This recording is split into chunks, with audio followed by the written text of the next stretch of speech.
నేపాల్‌లో జరిగిన ఘోర విపత్తు ప్రపంచంలో ఉన్న ప్రతి ఒక్కరి హృదయాలను కూడా కలిచివేస్తున్నటువంటి నేపథ్యంలో, అసలు ఈ విపత్తుకు సరియైన కారణం ఏంటి? ఇది ఒక ప్రకృతి సంబంధమైనటువంటి ఒక ఫినామినన్‌గా మనం చూడాలా? లేకుంటే ఇది మానవకృతమైనటువంటి అంటే మనుషులు చేసేటువంటి సమాజంలో జరిగే అనేక కార్యక్రమాల యొక్క క్యుములేటివ్ ఎఫెక్ట్‌గా మనం చూడాలా? ఎందువల్ల అంటే ఈ మధ్య కాలంలో క్లైమేట్ యాక్షన్ గురించి మనం అంతా మాట్లాడుకుంటున్నటువంటి నేపథ్యంలో అసలు ఇటువంటి ఒక భారీ విపత్తు జరగటానికి వెనుక ఉన్నటువంటి కారణాలని అన్వేషించవలసినటువంటి అవసరం ఆవశ్యకత ఎంతైనా ఉన్నటువంటి నేపథ్యంలో ఈరోజు కార్యక్రమంలో మన ప్రైమ్ ఫోకస్ అసలు ఈ విపత్తు వెనుక ఉన్నటువంటి కారణం, అలాగే ఈ విపత్తులో మరణించిన వారి కుటుంబాలకు కూడా ప్రగాఢ సానుభూతిని తెలియజేసుకుంటూ, ఈ విపత్తు అనేటువంటిది చాలామంది ఇందులో ఉన్నటువంటి వాళ్ళు యాత్రికులు కావడం కూడా దురదృష్టకరం. ఏదేమైనా భారత్, అలాగే ఆస్ట్రేలియా, అలాగే నేపాల్కు సంబంధించిన మరి కొన్ని ప్రాంతాలకు సంబంధించిన అనేక అక్కడ పిల్గ్రిమ్స్ కానివ్వండి, లేదా అక్కడ ఉన్నటువంటి స్థానికులు కానివ్వండి, ఈ ప్రమాదంలో కొన్ని విలేజెస్ అంటే అక్కడ ఉన్నటువంటి పరిసర గ్రామాలు ఇవన్నీ తుడిచిపెట్టుకొని పోవటం, అలాగే వీటిలో మనం ఒక ఇంటర్నేషనల్ జియోపాలిటిక్స్లో కనుక ఆ కోణంలో మనం చూసినట్టయితే చైనా యొక్క మౌనం కూడా దీనికి ప్రధాన కారణమని మనకు తెలుస్తున్నటువంటి నేపథ్యంలో అసలు చైనా ఈ వివాదంలో అసలు ఈ జరిగినటువంటి ఈ ప్రమాదంలో కారణం ఎలా అయింది, అలాగే చైనా కనుక అనుకుని ఉంటే ఎలా ప్రాణాలని కాపాడగలిగి ఉండేది, అలాగే చైనా వల్ల భారత్కు వస్తున్నటువంటి ఇలాంటి ముప్పులు ఏవైనా ఉన్నాయో వాటి గురించి కూడా మనం అధ్యయనం చేసే ప్రయత్నం చేద్దాం. నేపాల్ అంటేనే హిమాలయన్ కింగ్డమ్ అని. చుట్టూ అంటే మనం ఎలా అయితే శ్రీశైలం వెళ్తే మనకు ఒక సర్క్యులర్ ఫామ్లో నల్లమల ఆ కనుమలు అనేవి మనకు కనిపిస్తాయో, అలాగే మనం నేపాల్కి వెళ్ళి కాఠ్మండూలో నిలబడ్డాం అనుకోండి, మన చుట్టుపక్కల కూడా హిమాలయన్ రేంజెస్ మనకు కనిపిస్తాయి. 360 డిగ్రీస్లో మనం చూడగలిగినటువంటి అద్భుతమైన ప్రదేశం నేపాల్. అసలు నేపాల్ అంటేనే అక్కడ ఆధ్యాత్మికత, అలాగే భారతీయులతో ఉన్నటువంటి వాళ్ళకి సంబంధాలు, అలాగే ఇరు దేశాల మధ్య ఉన్నటువంటి మైత్రి, ఇది చాలా గొప్పది. అలాగే ఇప్పుడు మనం చూసినట్టయితే కైలాస్ మానస్ సరోవర్ యాత్ర కూడా ఇది సరియైన సమయం కావటం వల్ల భారతదేశం నుంచి, ముఖ్యంగా మన ఉభయ తెలుగు రాష్ట్రాల నుంచి కూడా చాలామంది అక్కడికి యాత్రికులు అక్కడికి వెళ్ళటం జరిగింది. అలాగే కైలాస్ మానస్ సరోవర్ యాత్ర అయిన తర్వాత పరిక్రమ అని ఉంటుంది. అంటే కైలాస్ పర్వతం చుట్టూ నియర్లీ 70 కిలోమీటర్స్ ఆ పరిక్రమకు కూడా వెళ్తూ ఉంటారు యాత్రికులు. కాబట్టి ఆ సమయంలో ఇటువంటి విపత్తు అనేది అక్కడ జరగటం నిజంగా అది అత్యంత దురదృష్టకరం, దారుణం. అసలు మనం ఇమేజెస్ ఒక్కసారి చూసినట్టయితే తప్పించుకునే అవకాశాలు ఏమాత్రం లేనటువంటి ఒక విపత్తు అది. అంటే it is offering only 3 to 4 seconds అంతే. మనం అసలు ముందుకు వెళ్ళలేని పరిస్థితి, కదలలేని ఒక పరిస్థితి. అంత దారుణమైనటువంటి ఈ వరద అనేటువంటిది, ఇది నిజంగా చెప్పాలి అంటే ఒక రకంగా ఇది సునామీ ఎలా ఏర్పడినప్పుడు పరిస్థితులు ఉంటాయో అలా ఒక రకంగా ఇది మౌంటైన్లో ఏర్పడిన సునామీగా మనం భావించవచ్చు. మామూలుగా సునామీస్ అంటే మనం సముద్రంలో ఏర్పడినవి చూస్తాం. అక్కడ ఉన్నటువంటి వేగం కానీ, వెలాసిటీ కానీ, మొమెంటం కానీ అది చాలా దారుణంగా ఉంటుంది. ఇప్పుడు హిమాలయన్ మౌంటైన్ రేంజెస్ నుంచి ఏర్పడినటువంటి ఈ గ్లేషియల్ సునామీ ఏదైతే ఉందో ఇది కూడా ఒక రకంగా చెప్పాలి అంటే అత్యంత విపత్కరం. అసలు కొన్ని గ్రామాలు, ముఖ్యంగా నేపాల్లో ఉన్నటువంటి ఒక ప్రాంతం త్రిశూలి అనే ఒక అద్భుతమైన గ్రామం ఉంది. అందులోనే చాలామంది ఇంటర్నేషనల్ టూరిస్ట్ కానివ్వండి, వాళ్ళందరికీ అది చాలా లింక్ పాయింట్. ఆ త్రిశూలి గ్రామం ఎంటైర్ విలేజ్ అది ఇప్పుడు నామరూపాలు లేకుండా వెళ్ళిపోయిందంటే మనం ఆ ఇంపాక్ట్ ఎంత జరిగిందో మనం చూడవచ్చు. మరి ఈ ఇంపాక్ట్ జరిగినటువంటి నేపథ్యంలో నేపాల్ ప్రభుత్వం కానివ్వండి, ఇటు భారత ప్రభుత్వం కానివ్వండి తమ యొక్క సైనిక అలాగే ఆర్థిక సహాయాన్ని చేస్తున్నారు. అక్కడ రెస్క్యూ ఆపరేషన్స్ అనేది డిజాస్టర్ రిలీఫ్ ఫోర్స్ చాలా యాక్టివ్గా ఉండటం వల్ల చాలామందిని ప్రాణాలతో ఇప్పుడు కనుగొనగలిగారు. అలాగే సురక్షితమైనటువంటి ప్రాంతాలకు అలాగే వైద్య సేవలు కూడా అందించేటువంటి ప్రయత్నాలు చేస్తున్నారు. That is really appreciable. అయితే ఇక్కడ కన్సర్న్ కలిగించే అంశం ఏంటి అంటే అసలు ఇది ఎలా జరిగింది, ఎప్పుడు జరిగింది అని ఒక్కసారి మనం చూసినట్టయితే ఇది టిబెట్ ప్రాంతంలో జరిగినటువంటి స్టార్ట్ అయినటువంటి ఒక విపత్తు. మనం ఒక్కసారి జియోగ్రఫీని గమనించినట్టయితే టిబెట్, నేపాల్, భారత్ ఈ మూడు కూడా ఒక ఇంటర్లింక్డ్ ప్లేసెస్గా మనం పేర్కొనవచ్చు. ఆ మౌంటైనస్ టెరైన్ ఎంత వండర్ఫుల్గా ఉంటుందంటే ఇవన్నీ కూడా ఇంటర్ కనెక్టెడే. మనం జియోగ్రఫికల్గా ఈరోజు మనం ఇది నేపాల్, ఇది టిబెట్, ఇది భారత్గా మనం విభజించుకున్నాం. కానీ ఆ మౌంటైనస్ రేంజ్ ఎంత అద్భుతంగా ఉంటుందంటే ఇంటర్వైనింగ్, అంటే ఒక మౌంటైన్ నుంచి ఇంకో మౌంటైన్కు అది పాస్ అయ్యే విధానం కానివ్వండి, అక్కడ ఉన్నటువంటి ఆ లొకేషనల్ ఫీచర్స్ కానీ చాలా అద్భుతంగా ఉండటంతో టిబెట్లో ఒక అత్యంత ఎత్తైన ప్రదేశంలో ఈ యొక్క గ్లేషియల్ యాక్టివిటీ అనేటువంటిది జరిగింది. ఆ గ్లేషియల్ అవలాంచ్ అని మనం అంటాం. అది ఒక్కసారి బ్రేక్ డౌన్ కావడం చేత 4.4 రిక్టర్ స్కేల్ పైన నమోదైనటువంటి ఒక అర్త్క్వేక్ కూడా వచ్చింది అని మనకు సిస్మాలజిస్ట్ చెప్తున్నారు. అంటే ఇంపాక్ట్ ఎంత పెద్దగా ఉందంటే ఒక అర్త్క్వేక్ రావటం, ఆ గ్లేషియల్ రివర్ ఏదైతే ఉందో అది బద్దలు కావటం, దాని ప్రవాహం యొక్క దాటి ఎంతగా ఉందంటే టిబెట్లో 8:15కి స్టార్ట్ అయినటువంటి ఆ వరద వితిన్ 40 to 45 మినిట్స్ నేపాల్లో ఉన్నటువంటి రసువా ప్రాంతాన్ని దాటి ముందుకు వచ్చేసింది. అంటే మనం ఇమాజిన్ చేసుకోవచ్చు ఆ స్పీడ్ ఎంత ఉంది, మొమెంటం ఎంత ఉంది, ఆ ఫోర్స్ ఎంత ఉంది ఒకసారి గమనించవచ్చు.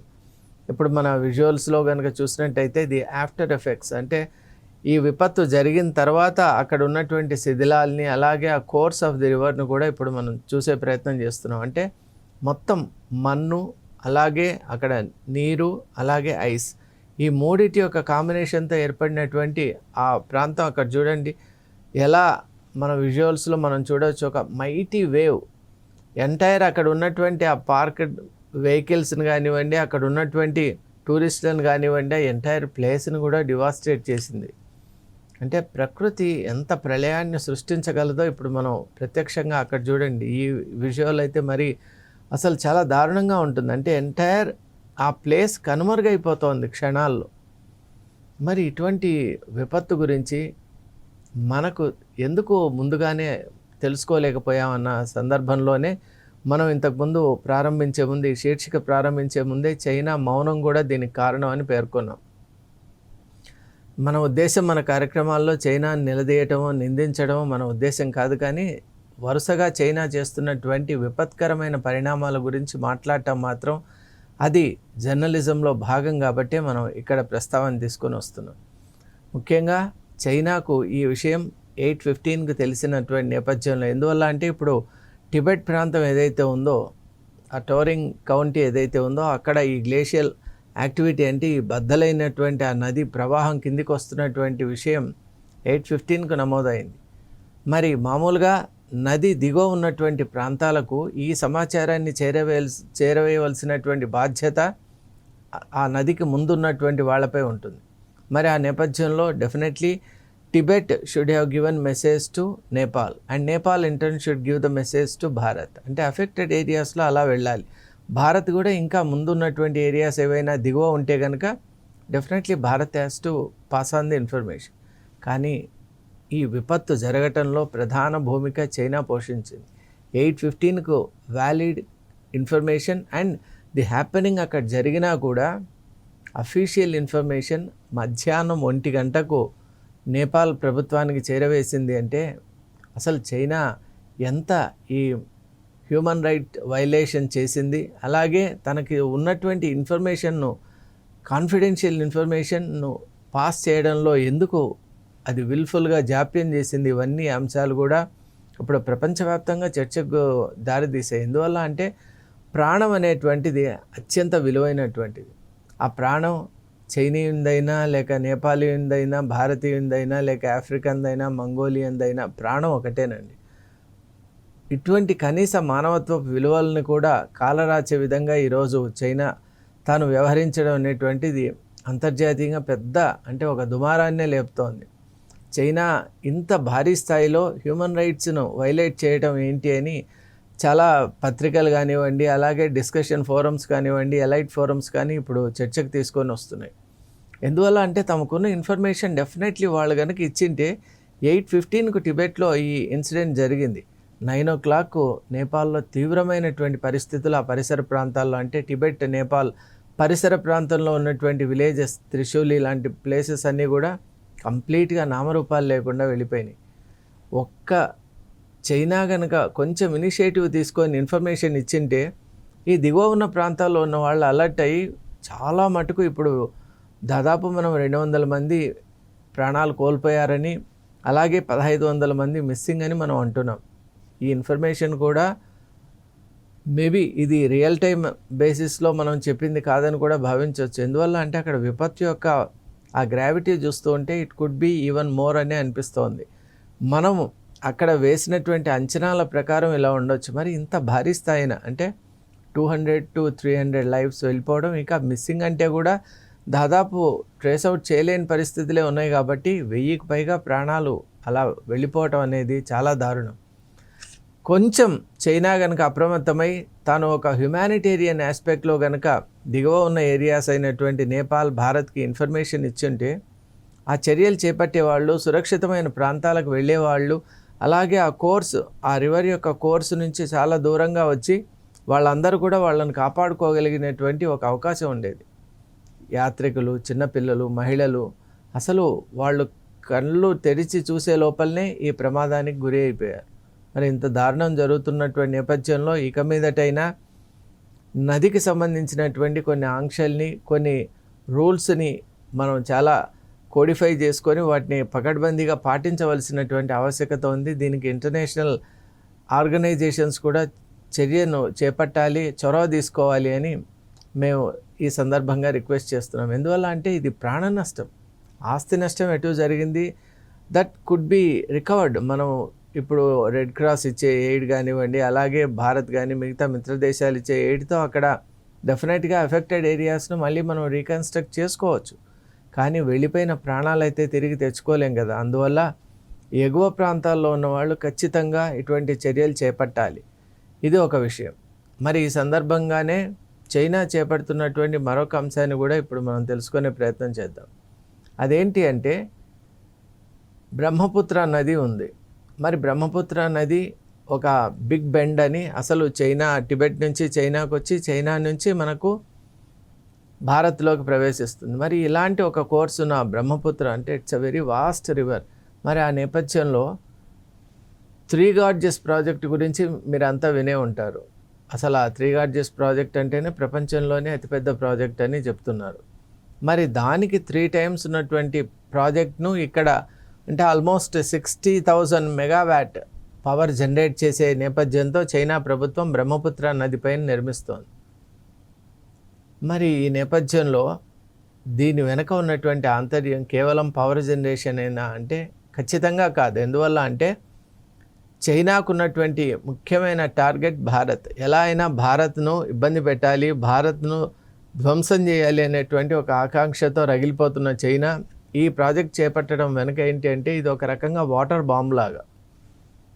ఒక్కసారి కనుక వాటర్ రిలీజ్ చేస్తే ఈరోజు మనం ఎటువంటి పరిస్థితులు అక్కడ నేపాల్లో చూసామో అటువంటి పరిస్థితులు మన 7 సిస్టర్స్గా పేర్కొనబడే నార్త్ ఈస్టర్న్ స్టేట్స్లో మనం చూడాల్సి వస్తుంది. అలాగే even down the area also మనం కింద వరకు కూడా దాని యొక్క ప్రమాదాలు పొంచి ఉన్నాయి.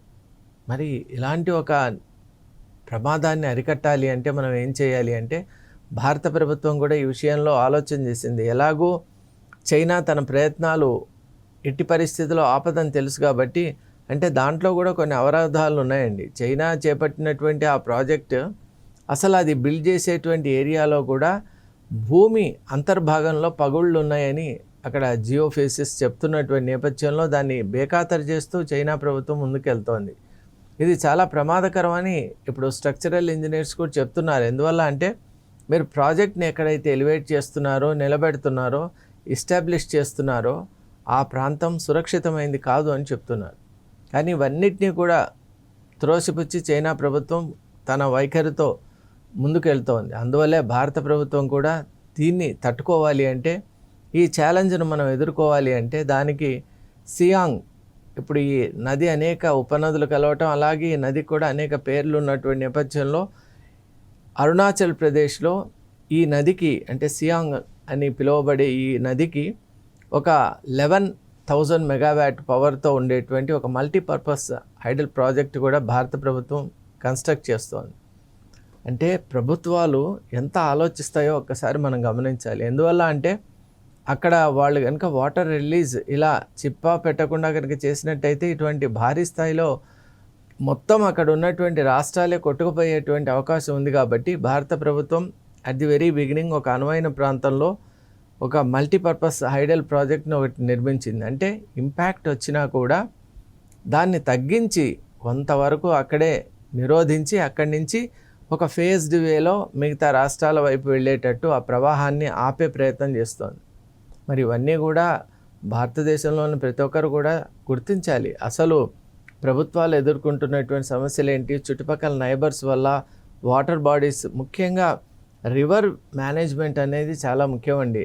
When it is between 2 different countries, అంటే ఇంటర్నేషనల్ రివర్స్ ఏవైతే ఉంటాయో వాటి మేనేజ్మెంట్ అనేది చాలా కష్టం. మనకిప్పుడు బంగ్లాదేశ్తో తీస్టా రివర్ కానివ్వండి, గంగా రివర్ అగ్రిమెంట్స్ కానివ్వండి, ఇవన్నీ పెండింగ్లో ఉన్నటువంటి నేపథ్యంలో ఖచ్చితంగా ఇంటర్నేషనల్ రివర్ మేనేజ్మెంట్ అనే విషయంలో ఇంకా కొత్త ప్రోటోకాల్స్ తీసుకొని రావాల్సినటువంటి బాధ్యత, అలాగే సమాచారాన్ని ఇవ్వవలసినటువంటి, పంచుకోవాల్సినటువంటి బాధ్యత కూడా ఉంది. మరి ఈ నేపథ్యంలో మనం చూసినట్టయితే కైలాస్ మానస్ సరోవర్ యాత్రకు వెళ్ళినటువంటి చాలామంది కూడా ఇందులో చిక్కుకున్నట్టు మనకు తెలుస్తోంది. మొత్తము అసలు చాలామంది యొక్క జాడ తెలియడం లేదు. అందులో మన తెలుగు రాష్ట్రాలకు సంబంధించిన వాళ్ళు కూడా ఎక్కువ మంది మధ్య ఈ యొక్క కైలాస్ మానస్ సరోవర్ యాత్రకు వెళ్ళటం కూడా మనం గమనిస్తూ ఉంటాం. కాబట్టి ఆ ట్రెండ్ ఈస్ పికింగ్ అప్. మరి ఈ నేపథ్యంలో ఈ ఘోర ప్రమాదం, అసలు ఈ ప్రమాదం జరుగుతుందని కూడా ఎవరు ఊహించలేదు. ఇప్పుడు ఈ నేపథ్యంలో అసలు దీనికి కారణం ఏంటి, ఆ అవలాంచ్ కానివ్వండి, ఆ గ్లేషియల్ యాక్టివిటీ ఎలా జరిగింది, అది ప్రకృతి సంబంధం అయిందేనా లేకుంటే దాని వెనక వేరే ఏదైనా కారణాలు ఉన్నాయో కూడా మనం చూద్దాం. జనరలీ ఇది ఒక న్యాచురల్ యాక్టివిటీ లాగే మనకు అనిపిస్తుంది. ఎందువల్ల అంటే ఎత్తైన ప్రాంతంలో ఒక గ్లేషియర్ ఉండటం, అది బర్స్ట్ కావటం, ఒక అర్త్క్వేక్ అనేది రావటం, ఆ గ్లేషియల్ యాక్టివిటీ వల్ల ఒక మైటీ వాటర్ ఒక వేవ్ లాగా రావటం, ఇంత డిస్టర్బెన్స్ అనేది క్రియేట్ చేయడం మనం మామూలుగా ఒక నేచురల్ యాక్టివిటీ లాగే మనకు అనిపిస్తుంది. కానీ సైంటిఫిక్గా మనం చూసినప్పుడు దీని వెనక చాలా హారిబుల్ థింగ్స్ కనిపిస్తున్నాయి. అవేంటి అంటే ఇది నేచురల్ యాక్టివిటీ కంటే కూడా దీని వెనక ఉండేది హ్యూమన్ యాక్టివిటీ అని ఎస్టాబ్లిష్ అవుతుంది. అదేంటి అంటే పెరుగుతున్నటువంటి ఈ యొక్క ఉష్ణోగ్రత, అలాగే గ్రీన్ హౌస్ గ్యాస్ ఎమిషన్, ఈ గ్రీన్ హౌస్ ఎఫెక్ట్ అనేది, అలాగే ఈ కార్బన్ ఎమిషన్స్ ఏవైతే పెరుగుతున్నాయో వాటి వల్ల సర్ఫేస్ టెంపరేచర్స్ పెరుగుతున్నాయి. ఈ టెంపరేచర్ రైజ్, ఈ గ్లోబల్ వార్మింగ్ అనేది ఎప్పుడైతే అవుతోందో క్లైమటాలజీ ప్రకారం ఇటువంటి ఆపదలు రావడానికి అవకాశాలను మనమే పెంచుతున్నాం. ఎక్కడో పైన ఉన్నటువంటి గ్లేషియర్స్లో ఇటువంటి అబ్రప్ట్ చేంజెస్ రావటం, అలాగే దానివల్ల ఏమవుతోంది, అవి ఇటువంటి ఒక ముప్పుకు, అలాగే ఇటువంటి ఒక పెద్ద విపత్తును తీసుకొచ్చే ఏజెంట్స్గా మారిపోవటం జరుగుతోంది. కాబట్టి హ్యూమన్ యాక్టివిటీని నియంత్రించవలసిన బాధ్యత ప్రతి ఒక్కరిది. కార్బన్ ఎమిషన్ తగ్గించుకోవాలి, అలాగే గ్లోబల్ వార్మింగ్కి ఏదైతే తోడ్పడుతుందో అటువంటి వాటిని మనం నియంత్రించే ప్రయత్నం చేయాలి. అలాగే మన క్లైమేట్ పట్ల, వాతావరణం పట్ల ప్రతి ఒక్కరు కూడా అవగాహన పెంపొందించుకోవాలి. ఇంత మనం ఆర్టిఫిషియల్ ఇంటెలిజెన్స్ ఏజ్లో ఉంటున్నామని చెప్పుకోవడం కాదండి, ఇంత అడ్వాన్స్డ్ ఏజ్లో ఉన్నప్పుడు మనకు పరిసరాల పట్ల, అలాగే ప్లానెట్ పట్ల, అలాగే క్లైమేట్ పట్ల మనకు అవగాహన లేకపోతే అసలు మనం ఉంటున్న ఏజ్కు నిజమైనటువంటి ఒక నిర్వచనంగా మనం ఉన్నట్టు కాదని నేను భావిస్తాను. కాబట్టి ఖచ్చితంగా we have to evolve with technology. మనకున్నటువంటి అవేర్నెస్ లెవెల్స్ కూడా పెంచుకోవాల్సినటువంటి బాధ్యత ఉంది. ప్రతి ఒక్కరూ క్లైమటాలజీపై, క్లైమేట్ యాక్షన్పై వాళ్ళ యొక్క దృష్టిని పెట్టవలసినటువంటి బాధ్యత ఉంది. కాబట్టి ఇలాంటి విపత్తులు, ముఖ్యంగా రసువా అటువంటి డిస్ట్రిక్ట్స్ ఇప్పుడు మనం చూస్తున్నాం విజువల్స్లో, హెలికాప్టర్స్ హ్యావ్ బీన్ డిప్లాయిడ్. అక్కడ మెడికల్ ఎయిడ్ కానివ్వండి, రెస్క్యూ ఆపరేషన్స్, ట్రేసింగ్ కూడా ఇప్పుడు ఇంకా జరుగుతోందంటే చాలామంది మిస్ అయ్యారు. కాబట్టి అసలు వాళ్ళు ఉన్నారా, ప్రాణాలతో లేరా, లేకుంటే వాళ్ళ బాడీస్ను కూడా డిస్కవర్ చేసి ఐడెంటిఫై చేయవలసినటువంటి బాధ్యత ఉంది. కాబట్టి అక్కడ ఫ్యామిలీస్లో ఎవరైతే వాళ్ళ ఫ్యామిలీ మెంబర్స్ని కోల్పోయారో వాళ్ళందరూ కూడా ఇటువంటి చర్యలకు వాళ్ళు ఎదురు చూస్తూ ఉన్నారు. కాబట్టి మనం చూస్తున్నాం ఇక్కడ నేపాల్ ప్రభుత్వం కూడా చక్కటి అక్కడ అన్ని ఏర్పాట్లు చేస్తోంది. ఇది నిజంగా ఎవరు కూడా ఊహించింది కాదు. కానీ ఎగువన ఉన్నటువంటి వాళ్ళు ఇన్ఫర్మేషన్ ఇచ్చింటే ఈరోజు మనం ఈ నష్టాన్ని, ఆస్తి నష్టం కాదండి, ప్రాణ నష్టాన్ని మాత్రం డెఫినెట్గా మనం కంటైన్ చేసి ఉండేవాళ్ళం. డెఫినెట్గా, ఎందుకంటే the course of the river is defined. కాబట్టి మనం డెఫినెట్గా ఇప్పుడు జరిగినటువంటి వాటిలో 1/10 మనం జరిగేటట్టు మనం చూసేవాళ్ళం.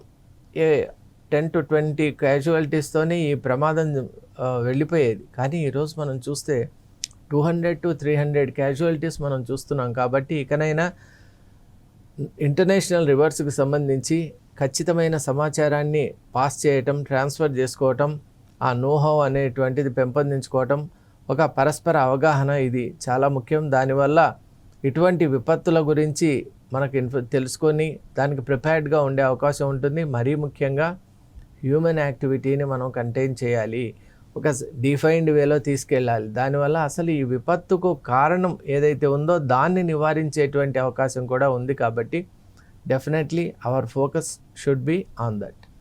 Thank you.